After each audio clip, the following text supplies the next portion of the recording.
كانت خلينا نبدا من باريس. يعني بلشت في باريس، رحله كانت كلش اعتقد اثمارها قويه، لانه صور كثيره كانت، معارض واماكن سياحيه.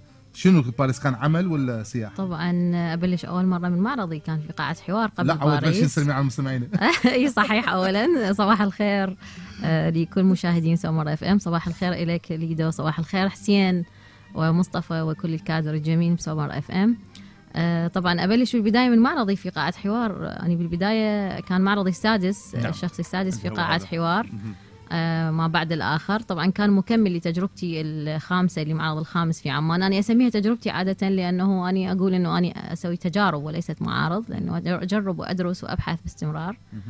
فكان معرض الحمد لله أثار جدل كبير جدا، جدل جميل. يعني صار فد معرض يعني الحمد لله. شنو اللي كان يميز عن باقي المعارض؟ والله هو اللي كان يميزه انه يعني هو اجى مكمل لتجربه عمان لمعرض ظل اخر، فسميته ما بعد الاخر لان اجى مكمل لهذه التجربه. نضجت التجربه شيئا يعني نوعا ما عفوا. بعدها صارت سفره باريس، تمت دعوتي لملتقى. هي مؤسسه مغربيه طبعا تسوي ملتقى في باريس باستمرار، دائما يدعوني لكن من كثره المشاغل والدوام فهالمرة لبيت الدعوة، رحنا هناك. كان ملتقى جميل جدا ومعرض مميز الحمد لله. طبعا أنا استغليت الفرصة، أنت قلت صور هواية لأنه هذه باريس يعني ولازم هي مدينة الفن. فيعني كرست كل وقتي اللي كان أسبوع هو، فكرسته كله أنه أزور المتاحف، لأن هذا كان حلم طفولتي أنه أشوف متحف اللوفر وشفت متاحف كثيرة، متحف رودان أكيد متحف اللوفر. لكن متحف اللوفر يراد لأسبوع على الأقل، يا الله يرضي يعني يشبع. الجناح العراقي زرتي؟ طبعا أكيد. احنا كنا هناك مع يعني الملتقى كان به فنانين من كل أنحاء العالم، يعني حتى فرنسيين، مغاربة، من إيران. فللمزحة كنا نقول إنه للمصريين كنا نقول لهم شو خلينا نزور أجدادكم بعدين نزورون أجدادنا.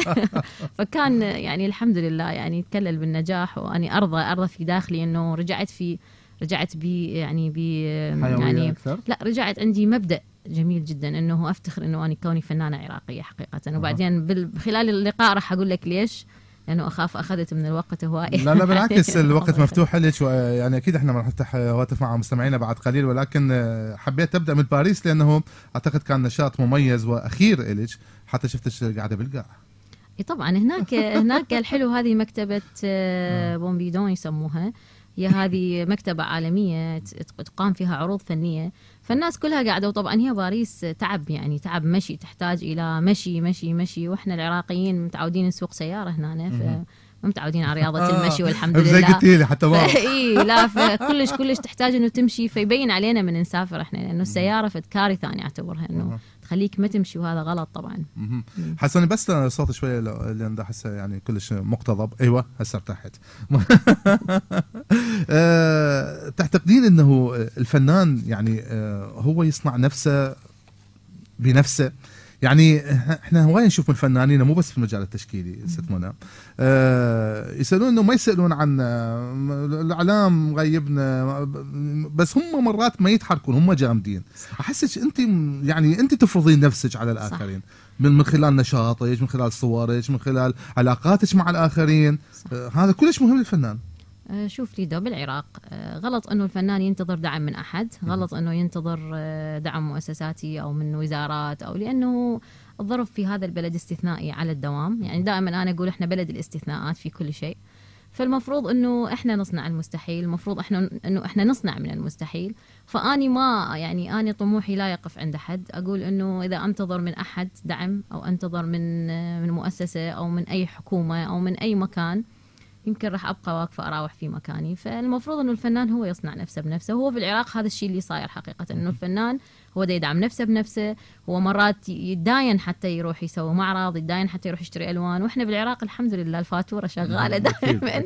معروف أنه نفسك بنفسك. معروف أنه الفاتورة سجل يا حسين والله كريم. فالحمد لله يعني ممشيها والله كريم. طلبت شاي لو قهوة؟ قهوة. خلينا نسمع أغنية لا حتى نتقهوى. أوكي. أغنية فرنسية جميلة. حضرتي هناك أماسي موسيقية غنائية؟ الحقيقة حضرنا أماسي احنا سويناها، الفنانين العرب والأجانب اللي جايين بيناتنا، يعني كان اكو فد لقاءات حلوة، عزف كان اكو يعني لأنه أصلا الوقت كان مقتضب وما يعني في الحالة أماسي عراقية يعني وليس لا مو عراقية، عربية على عراقية على كان اكو معانا أجانب مغاربة يعني حتى فرنسيين.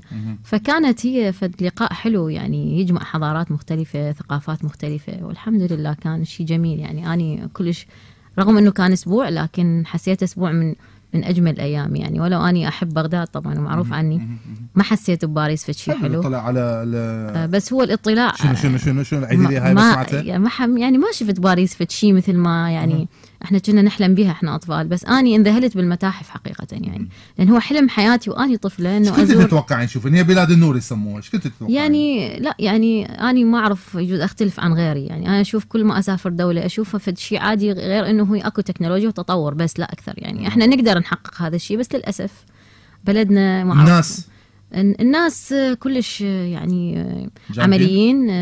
احنا نقول بالعراقي نحسين. اي انت اذا طخيت واحد فرنسي لازم مضطر انه تقول له باردون، والا يعتبر تعدي على حقوقك كانسان. اما احنا هنا السياره تدعم السياره تقول له رحم الله والديك وتمشي. اويلي يابا اويلي. حتحدث عن موضوع اكيد مستمعينا ايضا راح يسالوك عن هذا المواضيع. حلو انت تحبين الزمن الجميل، اليوم صادفنا في يوم الزمن الجميل. الحمد لله. يعني الو صباح الخير. صباح الخير. اهلا صباح النور. وياك صندقشة شلونك؟ تحياتي لك وتحياتي للفنانة التشكيلية منى. صباح الخير حبيبتي، اهلا وسهلا. أنا عايز اخذ حصة الاسد بالاسئلة اذا امكن، اذا فيها مجال. اخذي راحتك. اخذي راحتك. انا متابعة مع حضرتك. اللي استهواني انه اكثر المواضيع اللي ارتئيتي انه تشخصيها رسوماتك التشكيليه هو المراه. هي المراه قصدي. صحيح. ليش؟ طبعا هذا السؤال الاول. الثاني اوكي نعم. اكو لوحه لحضرتك ما اذكر باي معرض، الكل قالوا انه تشبهك، راسمه وجهك. هل برأيك انه الفنان التشكيلي لازم يبتعد ويخلف عن الذات حد ما يرسم، ولا شنو؟ يبتعد عن شنو يعني؟ يبتعد عن المشاكل اللي تحيطه. هل ينسلخ يعني حد ما تجي فكره وانا يعرف انه منى مرعي رسامه تشكيليه آنية تبتعد عن التحضير. ما شاء الله تعرفني اكثر مني. ماشي متابعتها جيد، صورة جيد. تحضيراتي السابقة. حلو. الثالث عندي سؤال. معرض بسمات بغدادية ايش يعني لك؟ وهل كان انتقاله برسومات منى مرعي وخفايا واشباه؟ ارتئيتي انه تخلين المتلقي هو اللي يكتشف معنى الرسومات. هذا اسلوبك؟ هل انه المفروض انه الفنان التشكيلي لازم انه هو يفتهم اللوحه وكانما يقول هاي اللوحه الي؟ اوكي حلو. حب رسوماتك لانه فنانه وتحسين عاد ما ترسمين، مو مجرد الشخابيط اللي يفتهمها او اللي يباوعها يقول هاي الي. تحياتي لحضرتك وانا سعيده بوجودك ويانا. يعني اسعد وشكرا على هالمتابعه الجميله من حضرتك. تحياتي لك. شكرا. نرجع نجاوبها بعدين. ناخذ اتصال اخر. الو صباح الخير. قطع الاتصال مع الاسف. نسمع مسابقه الماسوله لا نسمع مسابقه حتى ناخذ اجابات نشوف فازين لان حتى الوقت لا يمشي. نسمع مسابقه جديده اسمعوها. اني ماسوله منو يتحداني؟ انا اللي عليكي مشتاق مش غيري مشتاق اليكي، واذا رجعتي من العشاء وعشقتيني شو عليكي يابا هي عليكي. اعتقد صعب هذا. راح اخذ الاجابه الاولى الصحيحه راح اخذها صحيحه. ماشي راح اسمع اجابتك بس خلي يسمعنا. مش حتنازل عنك هديه لمجنونه مسي. يلي اديتني حياتي بحبك طعم ولون، مش حتنازل عنك ابدا مهما يكون. يلي اديتني حياتي بحبك طعم ولون، مش حتنازل عنك ابدا مهما يكون. يلي اديت لحياتي بحبك طعم ولون، مش حتنازل عنك ابدا، مش حتنازل عنك ابدا، مش حتنازل عنك ابدا، مش حتنازل عنك ابدا، مش حتنازل عنك ابدا مهما يكون. يلي اديت لحياتي بحبك طعم ولون، مش حتنازل عنك ابدا مهما يكون. يلي اديت لحياتي بحبك طعم ولون، مش حتنازل عنك ابدا مهما يكون. يلي اديت لحياتي بحبك طعم ولون، مش حتنازل عنك ابدا، مش حتنازل عنك ابدا، مش حتنازل عنك ابدا، مش حتنازل عنك ابدا، مش حتنازل عنك ابدا مهما يكون. حتى ان كانت كلمة اتقالت من ورا قلبي وجرحت قلبي ننسى زعلها. سهير تقول طوني حنا. لا يا سهير زين، اعتقد يعني هسه راح اقلب صفحه ماكو، راح نعطيكم اجابات يعني يمكن شويه صعب عليكم هاي الاغنيه. خلي اشوف والله هنا جوجا صاير سلام ماكو. لا مو جوجا صاير. راح اعطيكم اسمين، اي اجابه راح تجيني صحيحه الاولى راح اعتبرها صحيحه. هل هو جوزيف صقر لو جوزيف عازار؟ اعتقد يعني جوزيف صقر لا جوزيف عازار. سعد لي رحمه مدير اذاعه سمر اف ام ست منى. تحياتي لك اكيد. نسمع اغنيه ونرجع. اوكي.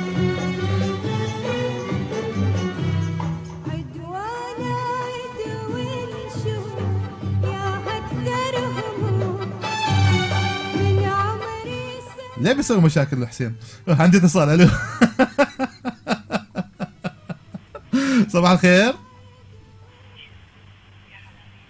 الو صباح الخير. الو. 979. اوه اذا نرجع للاجابات ست منى. صندقتك متابعه جيده الك. المراه دائما في لوحاتك ليش؟ طبعا بداية أحييها لأنه فاجأتني أنه هي متابعة المعارضي كلها حتى بالأسماء وبال يعني بالتفاصيل. المرأة طبعا أولا لأنه أنا مرأة فأكيد أعكس دواخلي على اللوحة فبدون شعور. طبعا هي قالت فد معلومة حلوة أنه أني أرسم بشكل أني. هي مو أني اللي أرسم بشكل آني، أصلا هي مدارس الفن الحديث كلها أنه تكون آنية. الفكرة أنه إحنا نقابل اللوحة ونسقط دواخلنا بشكل لا واعي على اللوحة فتظهر الأمور وكأنه هي آنية فعلا، لأنه أسقط دواخلي وبعدها راح تتكون اللوحة. بعدها راح أبدي أني أشغل الوعي بهذه فترة باللوحة، نشغل الفكر الواعي عندنا، نبدي نسوي الخطوط الأشياء. لكن هي أصلا أساس اللوحة يبنى بشكل لا واعي، بشكل إسقاط دواخل انعكاسات الفنان أو الإنسان على اللوحة. فهي لا إراديا تظهر الأمور على أنه يعني بشكل. راح أكمل الإجابة مالتك بس حتى ما نأخر المستمع. اتصال. ألو. بونجور يا منى. أهلا وسهلا. بونجور يا وليد. يا حسن الكعبي. شلونك يا حسين؟ هلا حبيبي. شلون المستمعين؟ بس منى حسوني اكو اغنيه ابو مرعي على مرعي هيك يعني، يا ريت تصل عنا اياها ما دام منى موجوده. ودي صافي وجوجا صاير يا ابو مرعي. اي يقول احسن محضرها ايش مدريك. صراحه انا اقول لا مو انا اعرف حسوني ما تفوت هي الشغلات. زين. انا اقول دائما فناننا العراقي يعني لان هو يعني فنان يعني متدرب من المحنه، يعني لين ابن المحنه هو دائما يصير ناجح يعتمد على نفسه. هو صراحه لازم الفنان يعتمد على نفسه قبل كل شيء اكيد. بس حبيت اسالك عن باريس هناك، يعني انا اللي اعرفه اكثر البلدان بالدول الاوروبيه هي بيها اكو تسول وتسيب، يعني وايد بيها. صح. موجود هذا الشيء لاحظت يعني؟ تسيب؟ تسول. ها صحيح. أنا راح أحكي عن هذا الموضوع يعني إن شاء الله. نحكي عنه إن شاء الله. شكرا حسن. أي. وبالنسبة للخبز الفرنسي يعني الفرنسي طيب يقولون عليه طيب. يابا والله كلها عبارة عن إعلام لا أكثر، ماكو مثل الخبز العراقي. هو الخبز الفرنسي موجود يمنا الفرنسي. مو صحيح كل شيء موجود هنا. لا بس هو لا الخبز الفرنسي هم يعني يتعبون عليه أكثر، يعني حتى الخميرة مالته تختلف وضع اللي يعني الوقت اللي يخلونا به ما يستعجلون يعني. حسين راح تسمع الإجابة عن الخبز، راح تسمع حسن عفوا راح تسمع الإجابة عن الخبز. اوكي تحياتنا. بس خلي اعيد الاجابات. هنا ميدو يقول جوزيف ازاد، مو ازاد، انا ما قلت ازاد. جوزيف صقر لو جوزيف عازار، واحد منهم هذا ولا هذا؟ يلا انتظر الاجابه.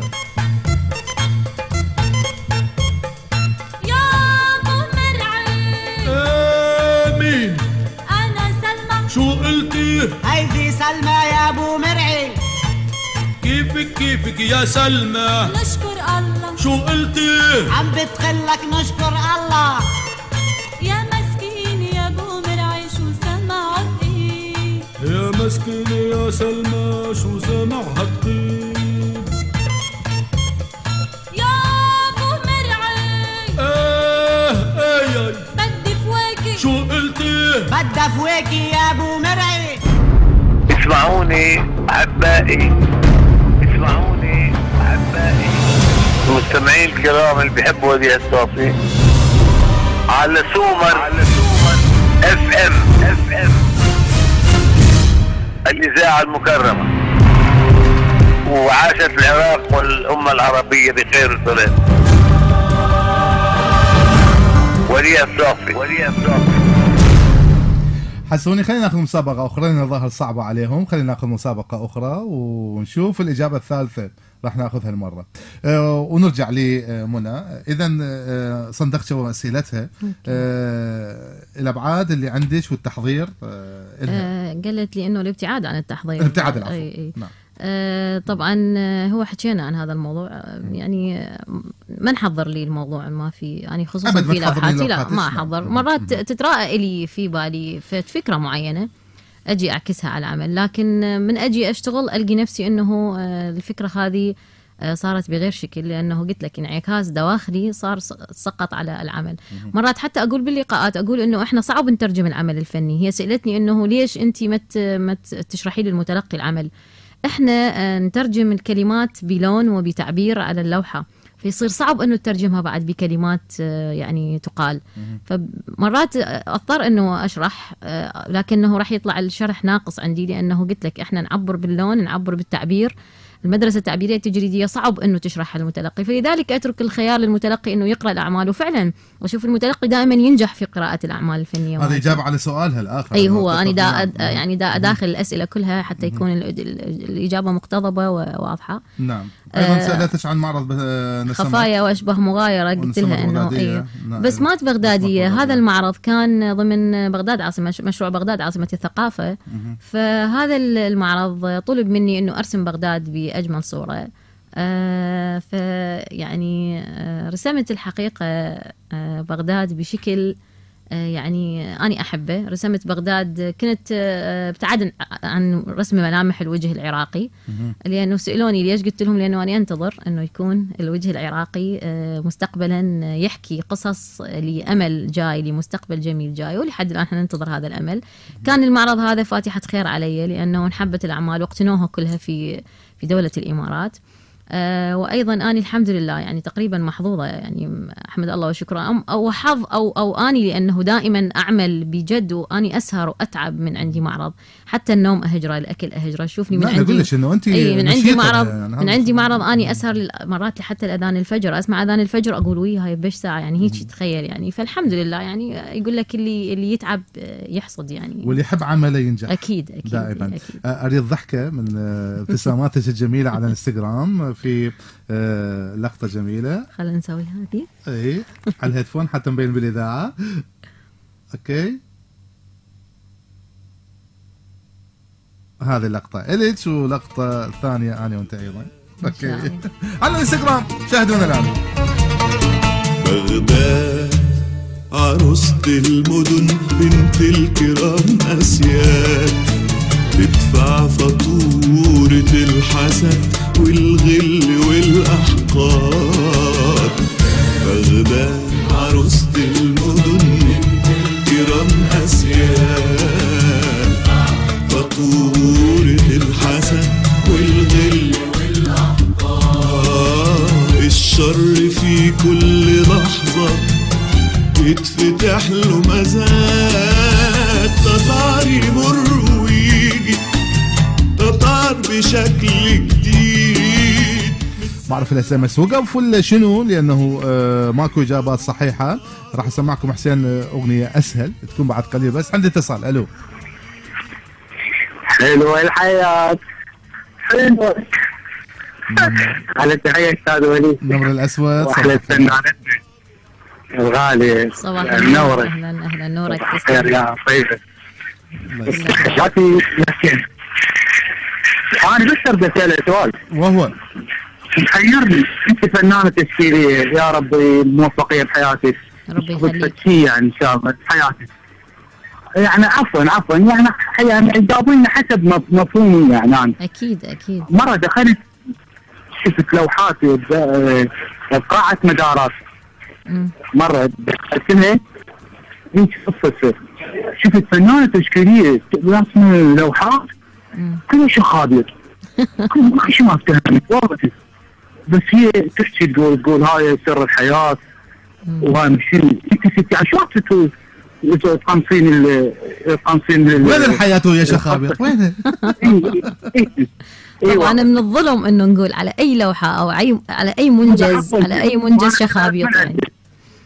تعرف انا اعتذرت من أجل. لا بالعكس هذا مفهومك وانا احترمه طبعا. بس احنا تدوى القلب بس على مود شنو؟ على مود يعني اكو فد لغز يعني باكر عقبه اذا تشوف مثلا لوحه بها خطوط وهيك علما الدور. اكيد احنا مثلا قبل نرسم بكوخ وطيور وزوار وهاي هذا حصلنا من الكوخ والطيور. راح تجيك الاجابه ان شاء الله. تحياتي لك. الله يخليك كلك ذوق. شكرا جزيلا. شكرا لك يا عزيزي. تحياتي لك يا ورد. انا اعتقد الاس ام اس وقف لانه وقف على ميدو جوزيف ازاد. ف ما اعرف اذا شوف لنا مصطفى حتى نشوف ليش توقف الموضوع. زين نرجع للاجابات. سالش حسن الكعبي. ما عندنا اتصال؟ اوكي. حسن الكعبي على التسول والحياه هناك. على الخبز سال حسين اول مره. حسن خبز. عفوا نعم. سأل على الخبز الفرنسي. نعم. طبعا من الطرفة اللي صارت انه عندي صديقة هناك تونسية استقبلتنا في فرنسا. فقالت انه باكر فطوركم علينا يعني. فاستغربت انه طبعا احييها هي جميلة جدا وحبوبة جدا. لكن استغربت انه هناك عندهم فخر بالخبز الفرنسي اللي هو صمون احنا نسميه هنا. اذا قلت لها طبعا للدعابه قلت لها هذا اذا انا نطيت طفلنا يشمر بوجي يقول لي هذا شنو خبز يابس او صمون يابس ويا زبد كلش صغار يعني. احنا العراقيين ما نقتنع بهيك فطور يعني. احنا الاصناف اللي نحطها الصبح برا يوقع اطفالنا واحنا نتبطر يعني.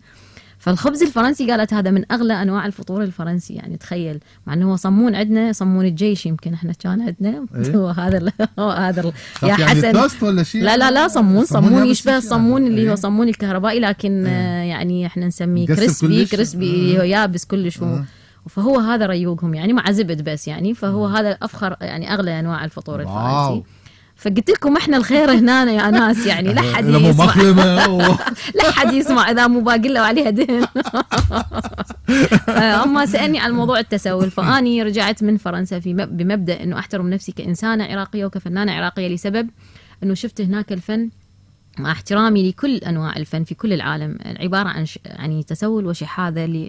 لانه الفنان هناك يعرض بالشارع خاله وصله ويعرض فنه حتى يرموا له عمله نقديه او اي. اما هنا الفنان من تقول اني فنان هنا يرفعوا لك القبعه. تفوت على اكبر مسؤول بس يعرف انه انت فنان تشكيلي او مطرب او موسيقي او شاعر يوقف لك يعني وقفه احترام من يسمع هذا الشيء. احنا هنا الفنان العراقي محترم. هناك الفنان يعرض أعماله بالشارع يعرض الموسيقى يعرض المسرح يعرض العزف. أكيد مو الكل. أكيد هناك ناس راقين. لا أكيد أكو. لكن هناك أنا شفت الأغلبية أنه حتى شارع الرسامين اللي رحت له يمكن شفت الصور بالفيس.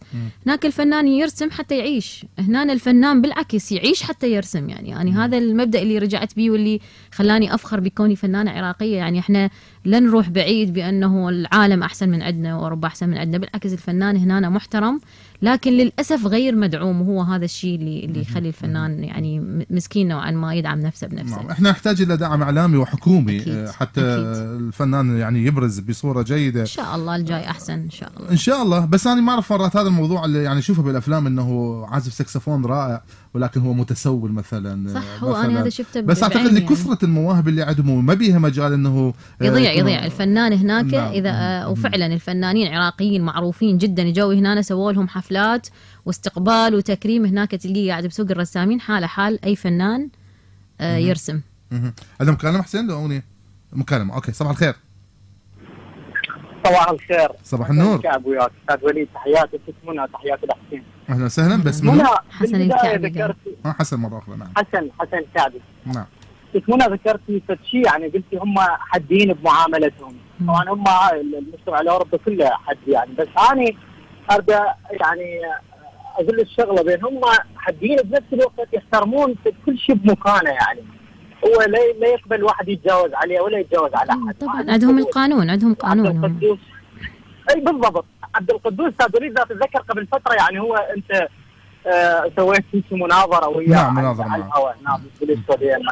فقال استغربوا من انا يعني اقول له تعال اقعد بمكاني، وانا وانت ليش تقوم من مكانك؟ اصلا هم اللي يردونه، كل واحد ياخذ مكانه وكل واحد ياخذ استحقاقه. يعني هم عندهم ايمان، يعني الانسان اللي يمشي بطريقه خلاص ماخذ حقه، لا ما له داعي ينطوي جامل وما له داعي ياخذ حق غيره. هالشكل هذا نظامهم اللي ماشيين عليه هم. احنا هنا بطبيعتنا يعني المجاملات تغلب على كل شيء، وهذا مو مجاملات، احنا عندنا طباع عربيه شرقيه.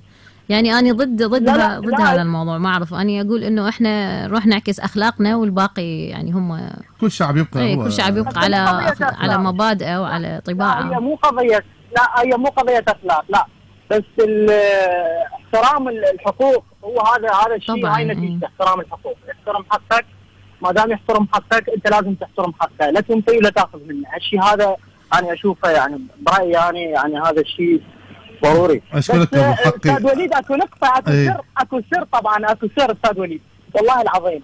هو واحد انا اتعمد دائما اسالهم اللي يروحون للخارج يقولون ماكو، فاحنا عندنا امور اساسيه يعني ما حد يتغلب علينا بها نهائيا، وهي بس احنا لو نصونها ونمشي بها يعني مثلا ذكرت تقول الفنان هنا محترم يعني وهناك غير شكل. احنا يعني هذا الاحترام اذا شلون اريد اوصفه لك؟ الوقت راح، يلا في مال.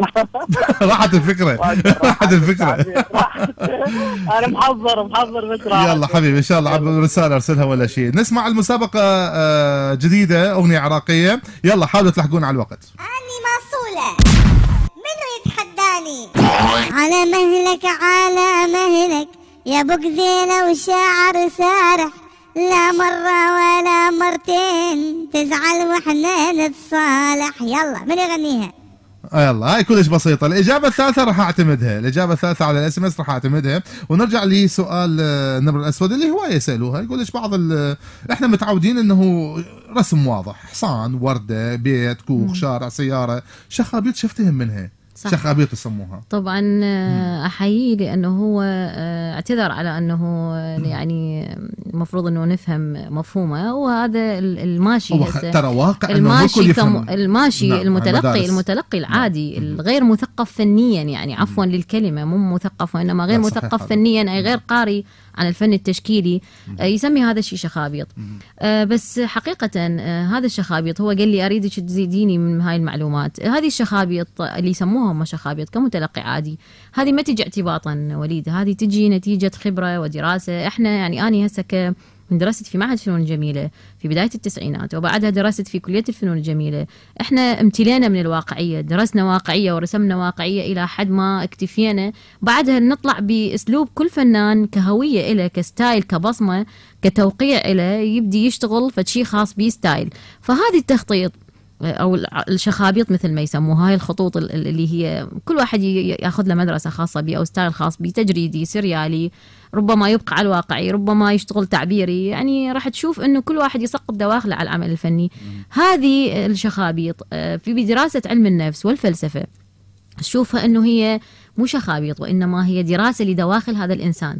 فاللي يتمعن بدراسه علم النفس ويتمعن بدراسه المدارس الفنيه بتسلسلاتها وبتواريخها راح يعرف شنو هذه الشخابيط وليش جتي، وشنو معنى الفنان، وكل متلقي راح يقراها مثل ما هو يريد. هو سأل يعني سؤال واضح، شلون افهمها هذه يعني شلون افهمها؟ طبعا هو اذا تمعن راح يشوف انه مثل بالضبط علماء النفس كانوا يخلون الطفل يجي يشخبط، راح يدرسون شخصيته من خلال هذه الشخابيط اللي احنا نسميها شخابيط. راح يشوف انه هذا راح يكون شخصيه مستقبلا جريئه، راح يكون شخصيه ربما كسوله، راح يكون ربما شخصيه جريئه. فمن خلال هذه الخطوط اللي يرسمها الطفل راح نحلل شخصيته مستقبلا. فتشوف هذه نفس الشيء ايضا في على الانسان البالغ او الكبير، من يقعد مرات يصفون يحكي بالتليفون هو دا يشخبط بدون ما يدري، هذه مو اعتباطا تجي. هذه انت دا تحكي بالتليفون فعلا او دا تحكي ويا احد وانت دا تشخبط. هذه الشخابيط اللي تطلع، هذه دراسه داخليه طلعت من دواخلك، لو يجي عالم نفس او دكتور نفساني راح يحللها تحليل، يعني راح يجيها انه بيها ارهاصات نفسيه، بيها دواخل ما ممكن تنعكس بالكلمات، انعكست بهذه الخطوط. فهو هذا الشيء اللي المفروض يفهمه، المفروض يقرا عن مدارس الفن التشكيلي، يعرف شنو هذه، شلون جتي هذه المدارس التجريديه والتعبيريه، وشلون جتي المدارس اللي بعدها الدادائيه والبوب ارت والحداثه وما بعد الحداثه. يعني انا اعتقد هذا الموضوع تخصصي اكثر ما هو عام، يعني يعني انا بما اني موسيقي اكو امور كثيره مثل بالمقام ما يقدر يفرزها غير الموسيقي. دخلت الحداثه في كل انواع الفن، ليس فقط بالرسم، بالموسيقى وبالمسرح. هسه شوف تروح للمسرح تلقي اعمال فنيه تجريديه يعني يقومون بها الفنانين ما يفهمها المتلقي العادي. لا قصدي انه دواخل الموسيقى مثل تحليل مثل هذه النغمه او تحليل هذا المقام، صح. الموسيقي فقط يعرف، اما المتلقي فقط يسمع. فنفس الموضوع انه الفن التشكيلي يشوف بس ما يقدر مثل يفسر بعض الامور لانه هي اختصاص. لا هو على المتلقي انه يبحث في دواخل هذه اللوحه عن شيء يشبهه او عن شيء هو حسه. يعني ليش متعبين المشاهدين؟ لا يعني ليش ما ترسموا له شيء واضح؟ لا يعني مو قلت لك هي مدارس وستايلات مختلفه، كل واحد يرسم حسب. لكن ماكو اجمل من انه اشوف لوحه واضحه وجه جميل. لا وليد، لا لازم اكو مدارس ولازم اكو حداثه في كل شيء. احنا ما نبقى واقفين في منطقه واحده، يعني الكاميرا صنعت المعجزات حاليا، فيعني المفروض احنا نسوي شيء غير مألوف. يعني هسه مثلا هذا دا اشوف انه المعرض مالش الاخير يعني اتخيلهم اشكال فضائيه. هو كثير من الناس قالوا لي اشكال فضائيه، لكن انا رسمت العالم الاخر برؤيتي اني. يعني شوف حتى هذه اللوحه اللي تشوفها، هذه الراس المراه فصلت عن الجسد. اريد افصل فكره انه المراه جسد، اريد افصل اقول للناس انه المراه هي فكر ورأس وثقافه وعقل وعقليه متفتحه، ليست فقط جسد للولاده يعني للجنس. يعني فهي المراه المفروض انه تكون يعني برؤيه الاخرين هي عقل وذهن وفكر. يعني الحلو انت تجمعين الاثنين. الحمد لله، شكرا. نسمع أغنية من حسوني ونرجع لك منى حتى نختم اللقاء. انت شو تحبي تسمعين من الاغاني؟ والله اني تعرفني رياض احمد مره ومره. يا حسين يا ريت محضرها يعني، لان هاي اللازمه مالتي باستمرار هاي الاغنيه. اكيد مره نسمع مقطع منها ونرجع نختم وياك. ها ما حاضره يمك؟ يعني ما حاضره. اوكي. الهجير معادة غريبة، لا ولا منكم عجيبة. الهجير معادة غريبة، لا ولا عرفت من هذا طبعكم، كل من يريد حليبة، كل من يرد حليبة. سليمة مراد حي سمعت أكيد رياض أحمد، وانتهى الوقت وياك بسرعة. طبعا الأغنية حميد منصور أكيد، وساهرة اللي ويانا فازت. ساهرة طلبي أغنية حتى نسمعت إياها أيضا، كنت آخر فائزة معنا بسؤال SMS. كلمة أخيرة تحبين تقوليها لمستمع سماع؟ طبعا شكرا جزيلا وليد. أنا جدا أتفائل بشوفتك، وأتفائل بشوفة حسين ومصطفى وهذا الكادر الجميل. أحب إذاعة سومرة FM جدا، ومن المتابعين، وأنت تعرف دائما بالازدحامات أني أراسلك. فيعني جدا بيوم اللي ألتقي بيكم أكون متفائلة ويكون هذا اليوم حلو. وأني يعني تعرف أنت عندي شيء خاص جدا، وأتمنى للمشاهدين العفو المستمعين أنه يكونون يعني نكون خفيفين ظل كنا عليهم، ونلتقي إن شاء الله بلقاءات أخرى تكون أجمل إن شاء الله وبحال أحسن إن شاء الله. إن شاء الله. أيضا نفس الشعور، أنا أشعر بتفاؤل عندما أشاهد صورك، أنت دائما متفائلة مبتسمة نشيطة، فعلا أشعر أنه العراق بخير بهذه النخبة المثقفة الفنانين الحلوين. نتمنى أنه يسود السلام حتى الفنان العراقي يبدع. يعني أسعى دائما أنه أنقل هذه الفكرة أنه العراق بخير وراح يكون بخير إن شاء الله. أسعى دائما أنه أوصل فكرة أنه مو كل شيء يوصل بالإعلام هو صح.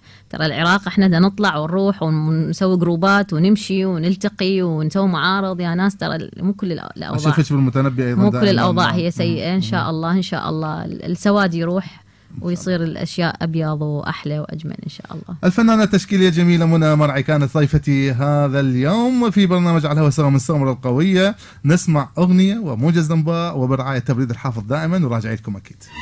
مرة ومرة مرة ومرة أبعك صاير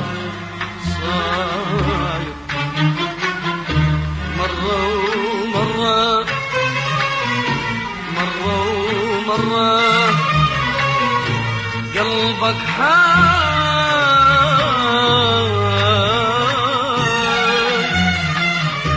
مرة ومرة مرة ومرة طبعك صاير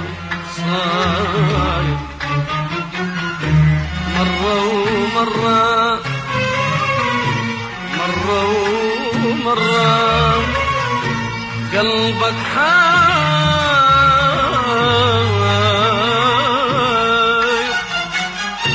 تزعل مرة وترضى مرة، تزعل مرة ترضى مرة، وكم مرة تبعد واغفر لك، كم مرة تبعد واغفر لك، ما تقل اللي يغفر كم مرة كم مرة. صور حب وأغنية موجي كلها